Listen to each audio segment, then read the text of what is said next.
comigo, Salmo 130. Eu peço que você abra no Salmo 130. O título da mensagem é Das Profundezas. Parece um negócio meio tenebroso, né? Das profundezas. Título de mensagem é esse, Guilherme? Das profundezas. Geralmente são coisas ruins, né? Das profundezas. Mas existem momentos em que você se encontra num lugar assim, nas profundezas. E esse texto falou comigo, são apenas 8 versículos, eu gostaria de ler. Das profundezas clamo a ti, Senhor. Ouve, Senhor, a minha voz. Estejam atentos os teus ouvidos às minhas súplicas. Se tu, soberano Senhor, registrasses os pecados, quem escaparia? Mas contigo está o perdão, para que sejas temido. Espero no Senhor com todo o meu ser, e na sua palavra ponho a minha esperança. Espero pelo Senhor, mais do que as sentinelas pela manhã. Sim, mais do que as sentinelas esperam pela manhã. Ponha a tua esperança no Senhor, ó Israel. Eu quero trocar aqui, ó Israel, por ó povo de Deus, porque você agora é o Israel de Deus, amém?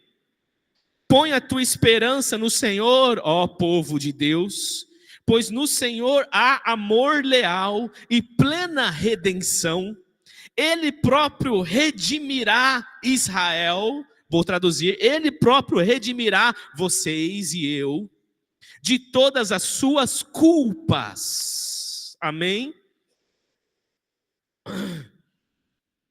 Bom, título da mensagem, Das Profundezas. E falaremos esta manhã sobre 5 lições que eu estou aprendendo com esse Salmo 130. Apesar de ser 5, será rápido, tá? 5, meu Deus, vai até meio-dia. Não, vai ser rápido. Tem Santa Ceia hoje. Se Deus quiser, né? Ele está no controle. Se não, te convido a ir até meio-dia com a gente. Primeira lição. Crentes podem sentir-se desamparados. Quem escreveu esses salmos é um salmos de Asaf. É um compositor.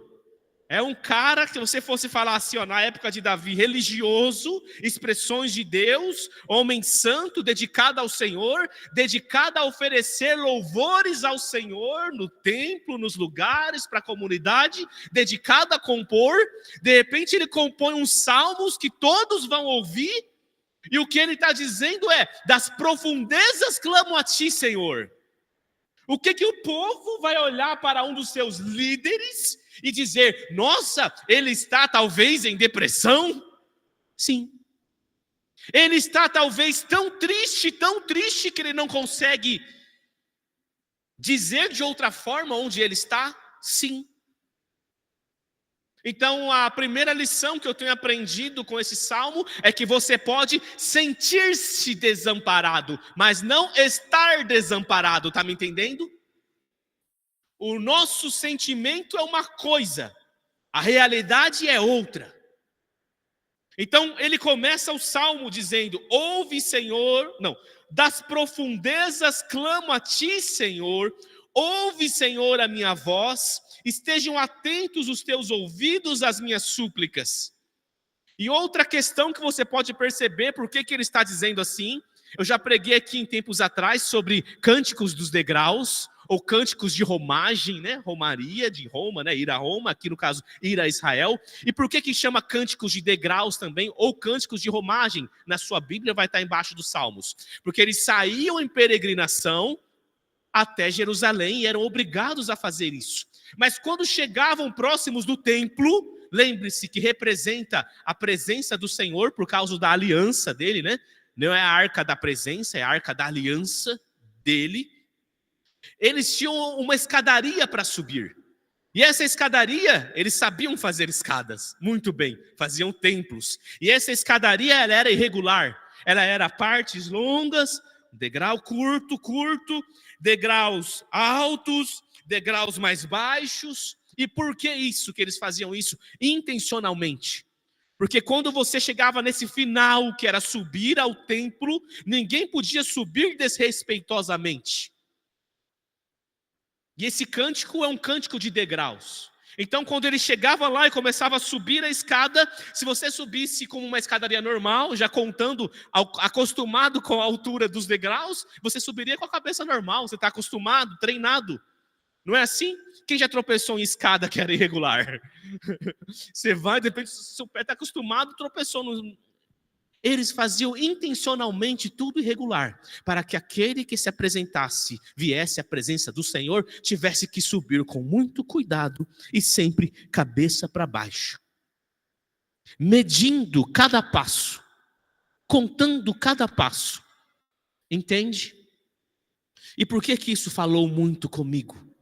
Porque às vezes nós vamos ficando tão acostumados com a presença de Deus, com o dom dele, né? Eu creio que eu tenho um dom de pregar, talvez você tenha o dom de pregar também, tem pessoas que têm dom de ensinar, com o dom dele ficamos tão acostumados que começamos a querer subir aquela escada e vamos perdendo pouco a pouco a reverência.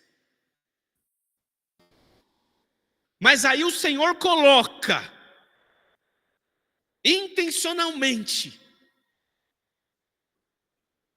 como foi dito hoje pela irmã Andréa, ele coloca assim, intencionalmente, às vezes, permite o quê? Permite as consequências do nosso pecado, ele permite, não é, ele é mau, não, ele permite as consequências do seu pecado.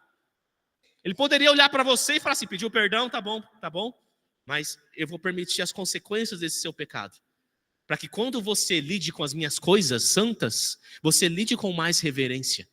Para que você entenda que você não sobe a mim por você mesmo. Não é por você mesmo. Entende? Porque que ser cântico dos degraus e ser esse primeiro versículo das profundezas, clamo a ti, Senhor, atende a minha súplica. Essa palavra traduzida por profundezas significa algo insondável. Sabe o que é insondável? Sondas não conseguem descer até lá. É tipo assim, vamos colocar uma pedra numa corda e vamos ver a fundura disso, aí você solta. Aí você sondou o fundo, sobe e conta quantos metros de fundura que tem. Vamos pensar assim no tempo antigo. Não existe sonda que chegue até lá. E talvez você esteja assim. Talvez não haja onde se agarrar. Conversar com os outros não resolve. Alguém te dar um conselho ajuda, mas não resolve. Ninguém consegue te tocar. Nenhum versículo te toca, nenhuma mensagem te toca, nenhum cântico te toca. Nada é capaz de chegar até o seu coração e te fazer levantar-se. E aí você talvez sinta-se comigo nesses salmos e diga, das profundezas clamo a ti, Senhor. E dentro desse primeiro versículo existe uma única resposta para mim e para você. O salmista sabe que sonda nenhuma chega, que braço nenhum alcança, que corda nenhuma que fabrique no mundo de tão grande que seja é capaz de chegar nessa profundeza. Mas a única fonte, o único que pode te levantar, te resgatar, te reerguer é o Senhor.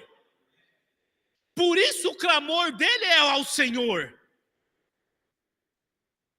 E quando você percebe isso, muda a sua percepção, muda a sua postura. Ao invés de ir buscar programas de TV para te levantar, você sabe que não te levanta. Vai buscar outras coisas para te levantar, você sabe. Ficar passando stories 2 horas, 3 horas, você sabe. Eu busquei joguinhos para me aliviar, mas eu sei que nada era capaz. E quando você percebe o tamanho da fundura onde você se encontra, e você sabe que só o Senhor pode, então a sua postura muda, e você fala, eu clamo a ti, Senhor, desde as profundezas, só o Senhor pode me pegar e me levantar. Só o Senhor, meu irmão, pode nos pegar e nos levantar de onde estivermos. Falei que seria rápido, esse foi só o primeiro. Segunda lição que eu tive, são 5. O poder de cobrar está com Deus. Está no versículo 3. Diz assim, se tu, soberano Senhor, registrasses o pecado, quem escaparia? que ele está dizendo? Às vezes nós falamos assim, falamos mesmo, né? Porque o inimigo se levanta, né? Mas falamos assim, o inimigo se levantou, os irmãos vieram contra mim, olha, tal. Tem isso aí nos Salmos. Irmão, mas quem é crente sabe que o mal não lhe toca. O maligno não me toca. Amém? O maligno não me toca. Não me toca. Eu posso estar com diagnosticado de depressão. Se manifestar um demônio, ele vai sair no nome de Jesus, que eu tenho o Espírito de Deus. O maligno não me toca. Se algo puder vir sobre mim e me causar alguma espécie temporária, né, de dano, isso é provindo do Senhor e liberado por Ele. O apóstolo Paulo fala assim, ei, o Senhor, na Santa Ceia, ainda que tenha alguns doentes e alguns que morreram por participar da ceia de forma indigna, ainda assim o Senhor nos condena para não Ele nos julga para não nos julgar e condenar com o mundo. Aí, o que ele está dizendo? Ainda que venham doenças sobre muitos crentes em vocês, Coríntios, e mesmo que o Senhor tenha determinado até a morte de alguns, Ele faz isso para não condenar vocês com o mundo. Amém? Você está entendendo o nível? E aqui o salmista é a mesma coisa, ele não atribui a outro, não atribui a demônios, o inferno se levantou. Não! Ele olha para o Senhor e fala assim, Senhor, eu sei qual foi meu erro. E se o Senhor olhar as iniquidades, as minhas, ninguém vai subsistir. Porque não tem ninguém justo diante do Senhor. Não tem ninguém que não erre. O clamor a Deus é argumentativo. É como se ele dissesse assim, Senhor, eu sei que eu estou nas profundezas aqui, e aqui é a terceira lição já, que é o poder de perdoar está com Deus. Eu sei que eu estou nas profundezas aqui, e eu sei que eu sou um pecador. Mas, Senhor, se o Senhor olhar as iniquidades, ninguém vai subsistir. É como se ele pedisse para o Senhor assim, não olhe as minhas iniquidades, não olhe os meus pecados, Senhor. Senhor, eu sei que eu andei torto diante do Senhor. Senhor, eu sei que se o mal sobreveio sobre mim, é porque o Senhor permitiu. Mas não olhe, por favor, Senhor, para mim, assim. Porque se o Senhor olhar para as culpas, nossa, Senhor, nenhum ser humano vai subsistir. E é importante você saber disso. Porque quando você sabe disso, você sabe onde que está a sua oração. A sua oração pode ser direcionada da forma correta. Você não vai ficar lá, é bom, tá? Repreender o inimigo, repreender Satanás, né? A Bíblia vai dizer mais do que repreender, vai dizer para resistir a ele. E você resiste a ele fazendo a vontade de Deus, amém? Mas você não vai ficar lá no seu quarto, eu te repreendo, Satanás vem aqui, obriga, tal. Não. Quando o crente percebe isso, ele sabe que a fonte de quem pode resgatá-lo, a fonte de quem permitiu aquilo e pode tirar, é o olhar do nosso juiz e Salvador. Amém? Quem permite as consequências é o próprio Deus. É importante falar sobre isso, porque em 1 João diz assim, se confessarmos os nossos pecados, Ele é fiel e justo para perdoar todo o pecado e nos purificar de toda iniquidade. Algumas traduções trazem injustiças. Mas o que é? Se Ele perdoa todos os pecados, como é que Ele vai purificar injustiças? A palavra correta ali que vão aceitar é iniquidades. Porque iniquidades no Antigo Testamento são as consequências dos nossos pecados. Entende? E o judeu sabia disso. E aqui provavelmente eles estão falando de que eles estão agora no cativeiro, esse cântico foi produzido no cativeiro, e estão dizendo assim, eu sei que estamos aqui agora como escravos por causa do nosso pecado lá, ou seja, as consequências. Mas Senhor, se o Senhor olhar para o nosso pecado, não tem nenhum povo desse que vai subsistir. Nos perdoe, purifica-nos, nos tire daqui. Irmão, é importante você observar isso, que talvez coisas ruins que você esteja vivendo não é levante o Satanás, o demônio que veio contra você, é porque você pecou contra o Senhor e agora colhe as consequências. E o Senhor faz isso para quê? Para nos colocar em ordem. Vocês não ouviram o Efraim gritando aqui agora há pouco? Com birra, desobedecendo, talvez até batendo na mãe, não sei se ele deu tapa, às vezes ele dá. O que ela fez? Subiu lá em cima e eu não sei o que aconteceu lá em cima. Não sei o que aconteceu, entendeu? Mas voltou mansinho, vocês perceberam? Voltou mansinho. Assim é comigo e com você. Estamos em desobediência, estamos em pecado, Deus retira você para um cantinho. Talvez um cantinho de conversa, talvez o cantinho do castigo, ou talvez as varadas, não sei. Não é assim que nós usamos com os filhos? Vou tirar de você alguns privilégios. E às vezes você perde privilégio da sua vida e fala, o inimigo se levantou. Não, irmão. Sonda a sua vida, pede perdão e clame ao Senhor, para que não aplique sobre você a sua iniquidade, reconheça isso. Porque só Ele pode remover isso, só Ele. Não é participar de campanha das 7 sexta-feiras da Rosa, de R$50. Aí você vai na Universal, na Mundial, lá se encontra essas. Amém? Versículo 4. Mas contigo está o perdão, para que sejas temido. Esse versículo é muito bom. Sabe por quê? O que me chamou a atenção, Catai, pesquisando ele? É que quando os judeus, 2 séculos antes de Cristo, foram traduzir o hebraico para o grego, por quê? Porque tinha muitos judeus que já tinham esquecido da língua materna.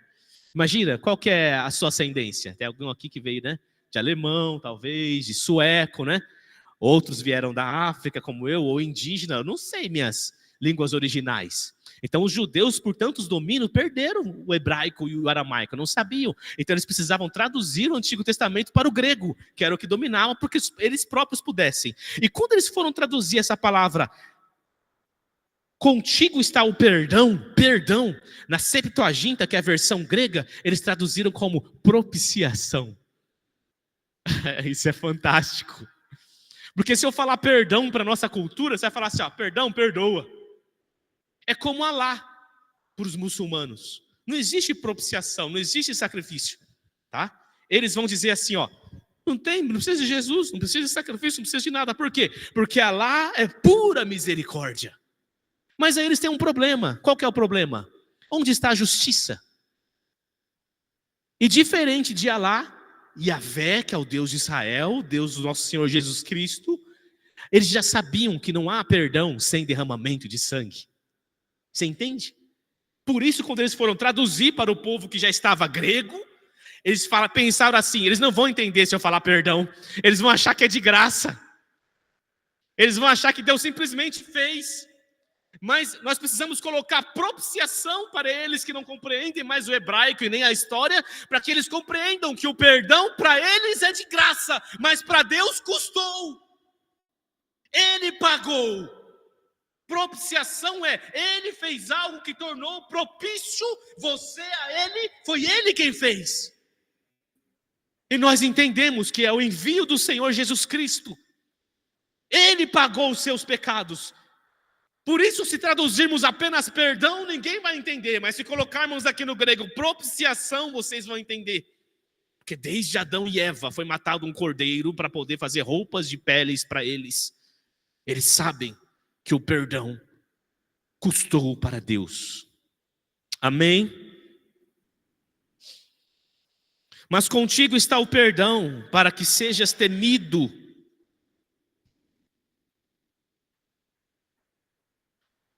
Estou acabando já. Falta só 4 ou 5 e serão rápidos, se Deus quiser. Por que Deus é temido? Contigo está o perdão, para que sejas temido. É interessante isso, né? Imagina a figura de um pai bondoso. Eu gostei dessa ilustração. É uma ilustração que eu vi no Craig Hill aqui, no último negócio. Ele falou assim, a melhor ilustração, falando de paternidade, né? Como se fosse Deus e lidando com a gente, é de um pai chegando para uma filha na hora do almoço, né? Como garçom, com uma toalhinha aqui, e fala assim, Olá, filho. Olá, fulana, né? Tipo, Catherine, sei lá. O nome em inglês eu vou colocar aqui, né? Catherine. Olá, Catherine. Aqui é papai. Bom dia, né? Ou boa tarde. Nós vamos servir o almoço agora. E hoje você tem que comer ervilhas. Ah, não quero ervilhas. Tudo bem. Você tem uma opção. Ou você come ervilhas, é isso, Catai? Ou você come ervilhas, ou você não assiste TV de tarde. Aí ela, claro que eu não quero ervilhas. Não, eu não quero assistir TV. Tudo bem? Aí o papai se retira. Ele fala assim, logo depois a menina esquece, e chega o programa dela preferido na TV, né? Aí ela corre lá para assistir. Papai, a TV não tá pegando. Ele falou assim, o pai já tinha tirado a TV da tomada, né? Ela não percebeu, né? Mas, não, filha, você fez uma escolha. Você escolheu não assistir TV. Você escolheu não assistir TV. E ele traz a elaboração de que a forma mais didática que ele achou para encontrar de como Deus trata a gente é assim. Não é como um pai impositor, ele nos dá opções. E quando nós pecamos, nós temos uma opção. É a mesma coisa, filho, você não pode fazer isso agora. Ou você pode colher ali na frente uma ansiedadezinha, uma depressãozinha. Qual que você escolhe? Eu escolho a depressão, papai. Tá bom. Quando chegou na hora da depressão, você depressão. Você fez uma escolha quando você não quis descansar nas horas certas, quando você não quis fazer academia, filho. Você fez uma escolha. E você também fez uma escolha. Já fez uma escolha. Mas saber que na mão do Pai está tanto a vara, a correção, quanto também o perdão, faz com que ele seja temido. É como se eu viesse aqui para o Lino, meu pai, e falasse, eu não quero você, não quero suas coisas, não quero te obedecer. Aí eu saio. E agora eu estou destruído. Eu não posso ir na Aline, não posso ir no Luiz, no Flávio, não posso ir. Porque o único que me oferece o que eu preciso de novo é, papai, me perdoa, porque só você pode me tirar de onde eu estava. Ele é temido. Amém, irmão crente? Irmãos crentes têm que saber disso. É do papai que vem tudo, irmãos. É do papai. Amém? Quarta lição. Vixe, tem Santa Ceia. Existe um tempo a ser cumprido. Isso é fantástico. Existe um tempo a ser cumprido. Está no versículo 5. Espero no Senhor com todo o meu ser, e na sua palavra ponho a minha esperança. Ele repete duas vezes, aguardo. Minha alma aguarda. Eu espero, minha alma espera. Ele está nos ensinando que não é instantâneo. Não é instantâneo, tudo bem? Eu estou esperando. Por que eu espero no Senhor? Porque eu já pedi. Eu sei que Ele é bondoso. Ele diz na escritura dele, no Novo Testamento, que eu como filho não devo ficar, me dá, me dá, me dá, me dá, me dá, me dá. Eu não devo ficar assim. Peço e será dado. Eu clamei a Ele da minha angústia e agora o que eu faço? Eu espero. Espero. Pode ser daqui a um mês, pode, mas Ele virá e me tirará disso. Pode ser daqui 2 meses, pode. Pode ser agora, pode. Pode ser daqui 1 ano, 2 anos, pode. Mas agora o meu coração, ao relacionar-me com este Deus, que é o meu Deus, é o meu Pai, eu sei que Ele virá ao meu socorro e agora eu espero. Eu estou nas profundezas, sim, mas não estou nas profundezas sem esperança. Eu já falei com Ele, Ele já me ouviu e agora eu espero. Eu não vou apodrecer nas profundezas, não vou encontrar meu cadáver aqui, porque Ele virá. Eu sei que Ele virá e eu espero. Amém? Espere. Coloque diante do Senhor, tema a Ele, saiba que só Ele pode te levantar, só Ele pode te tirar. Ore e espere.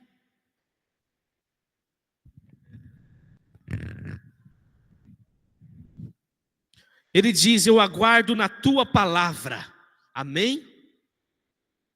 que é isso? Isso é onde está baseada a nossa fé. O que é a fé? Nossa fé está baseada no caráter de Deus, no caráter dele. Eu sei que ele é bom, ele não é ruim, não é mau. Eu sei que ele é bom. Então, ainda que alguém diga, olha só, ele faz tal coisa, eu sei que ele é bom, é para o bem que ele faz. Eu sei que se tem alguém que cumpre a palavra, é ele que cumpre a palavra. Por isso ele está dizendo, eu espero a palavra do Senhor, porque o Senhor falou para eles que não seria para sempre, que teria um fim, seriam levados, vão ficar tanto tempo de cativeiro, falou para eles, tanto tempo. Então ele está chegando nesse tempo e está falando assim, eu espero, e eu confio na palavra do Senhor que foi dita. Agora, como que nós cristãos nos posicionamos? Com 1 João, capítulo 1, versículo 9 até 2:1. Se confessarmos nossos pecados, Ele é fiel e justo para perdoar de todos os pecados e purificar de todas as iniquidades. Pronto! Diante do Senhor, confesse o seu pecado, confesse diante dos outros, como eu fiz aqui, como eu fiz coisas particulares com o pastor Heron, como eu fiz com algumas pessoas mais chegadas. Confesse seus pecados ao Senhor e confie na palavra dele. Ele é fiel e justo para perdoar todos os seus pecados e te purificar de todas as consequências. Aleluia! Eu tive vários parceiros quando era solteira. Eu tive várias relações quando era solteiro. Eu briguei com a minha esposa, fui grosso com ela e tal. Pede perdão para ela. Briguei com o meu marido, pede perdão para ela. Não fui submissa, pede perdão para ele, pede perdão para o Senhor. E espere o cumprimento da palavra. Porque se tem alguém que é fiel e justo, é o Senhor. Eu aguardo e espero na tua palavra. Amém? O que eu acho fantástico é que José recebeu o sonho, José do Egito, que eu acho fantástico. Ele já era governador, Catai. Ele ficou 7 anos de bonança, 7 anos como governador do Egito. Depois, quando começou a fome, ele teve um período de fome grande até que todo mundo sentisse a fome. E em nenhum momento ele falou para o faraó assim, deixa eu pegar aqui uma carruagem para ir lá ver meu pai. O pai dele. Ver se meu pai está vivo. Ele não falou, ele poderia. Faraó, fui mandado aqui pelos meus irmãos, estou com saudade do meu pai, queria chegar lá. Talvez a história seria outra, pastor. Talvez ele chegaria com a carruagem, como um grande governador do Egito, com os pais dele, talvez todos se prostrassem, o Egito. Talvez fosse outra história. Mas sabe o que José fez? Esperou. Imagina, com toda essa ansiedade, com todo o poder, agora você poder ir lá ver seu pai, ver seus irmãos, mostrar para eles que você agora é o governador do Egito. Agora eu vou mostrar, né? Não é assim? Vou passear de carro zero na frente do... Não é assim que o pessoal fala, né? É os testemunhos das igrejas da TV, né? O que aconteceu na sua vida? Depois que conheci Jesus, meu carro agora é novo, eu tenho 2 casas. Não é assim? José poderia fazer isso, né? Agora meu carro é novo, tenho 2 casas, coisa de ouro, né? Não, é testemunho de neopentecostal, né? Valoriza mais o dinheiro, né? Não o que Jesus faz, né? Mas enfim, ele não fez, ele esperou. Imagina a paciência. Mas por quê? Porque confia na palavra do Senhor. Vai se cumprir, entende? Vai se cumprir. Porque eu estou orando a palavra do Senhor. Ele vai me livrar perdoar de todo o pecado e me livrar das suas consequências. Ele vai e eu espero. 5ª e última, pastor Herão pode chegar aqui já. Como diz a Santa Ceia. Boa. Boa. Com paciência, esperei com paciência, porque tá bravo aqui, né?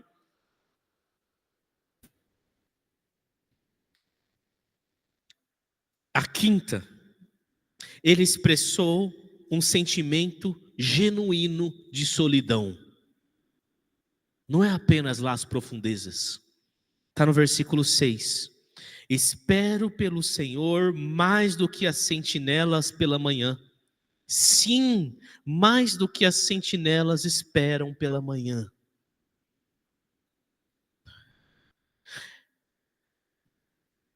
Não sei quem já trabalhou à noite aqui de guarda. Talvez o Nivaldo, né? Trabalha à noite, né?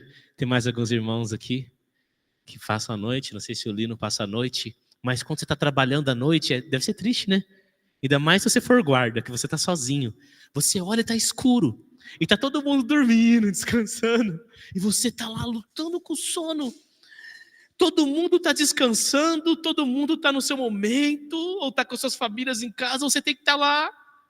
O que ele mais anseia, o guarda, é quando amanhece o dia.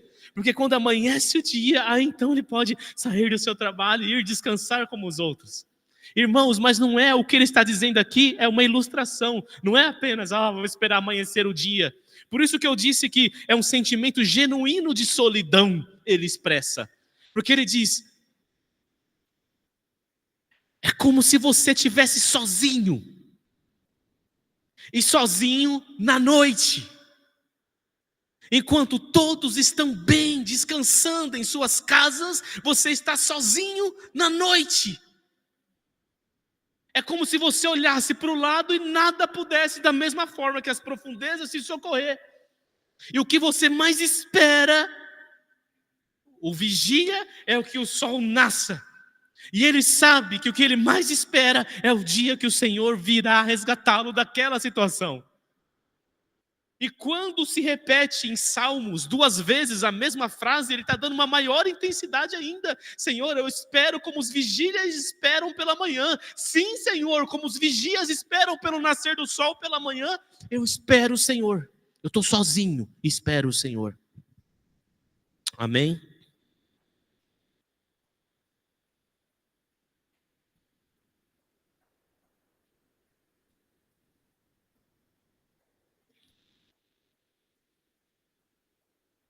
Peço que os irmãos se coloquem de pé. Na verdade, sim, não, desculpa. A gente fala assim, se coloca de pé, todo mundo se coloca, né?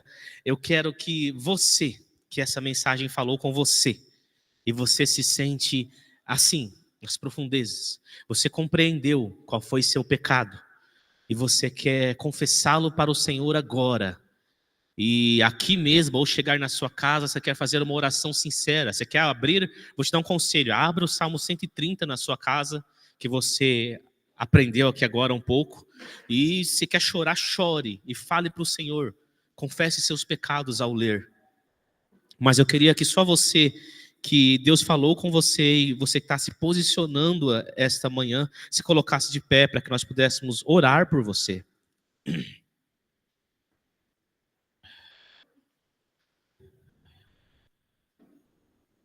Amém.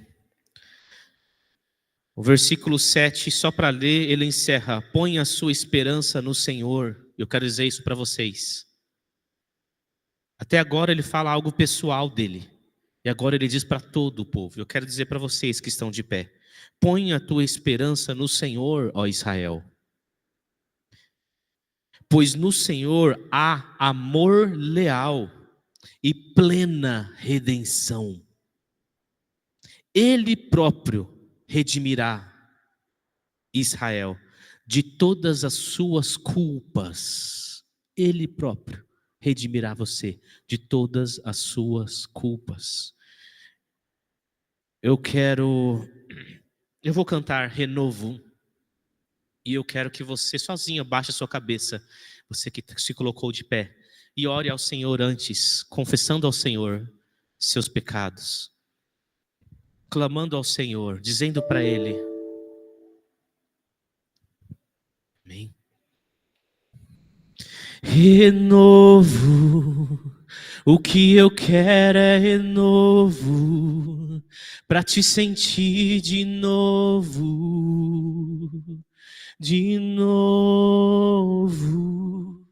renovo, o que eu quero é renovo, para ter o brilho no rosto. De novo, eu não vim aqui apenas de passagem, eu não vim aqui pedir mais um milagre, hoje eu vim aqui para te servir melhor. Eu Eu não vim aqui apenas de passagem, eu não vim aqui pedir mais um milagre. Hoje eu vim aqui para te servir melhor. Renovo, o que eu quero é renovo, para te sentir de novo. De novo, renovo, o que eu quero é renovo, para ter o brilho no rosto. De novo,